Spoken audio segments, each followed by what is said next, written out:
भाजपनं देशवासियांना आणि नागरिकांना आवाहन केलेले मॉकड्रिलच्या कार्यक्रमात सर्वांनी सहभागी व्हा।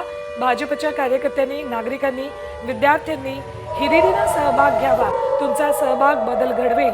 गृह खात्याचं हे लेटर ट्विट करण्यात आलेलं आहे। भाजपनं हे आवाहन केलेलं आहे। हे पत्र गृह खात्याचं आहे आणि ते भाजपनं एक्सवर दिलेलं आहे। मॉकड्रिल कार्यक्रमामध्ये नागरिकांनी, विद्यार्थ्यांनी सहभागी व्हावं। तुमचा सहभाग हा बदल घडवेल असं आवाहन या माध्यमातून करण्यात आलेलं आहे। तर भाजपनं देशवासियांना आणि नागरिकांना आवाहन केलेलं आहे मॉकड्रिलच्या कार्यक्रमात सर्वांनी सहभागी व्हा। भाजपच्या कार्यकर्त्यांनी, नागरिकांनी, विद्यार्थ्यांनी हिरिरीने सहभाग घ्यावा। तुमचा सहभाग बदल घडवेल। गृह खात्याचं हे लेटर ट्विट करण्यात आलेलं आहे। भाजपनं हे आवाहन केलेलं आहे। हे पत्र गृह खात्याचं आहे आणि ते भाजपनं एक्सवर दिलेलं आहे। मॉकड्रिल कार्यक्रमामध्ये नागरिकांनी, विद्यार्थ्यांनी सहभागी व्हावं। तुमचा सहभाग हा बदल घडवेल असं आवाहन या माध्यमातून करण्यात आलेलं आहे।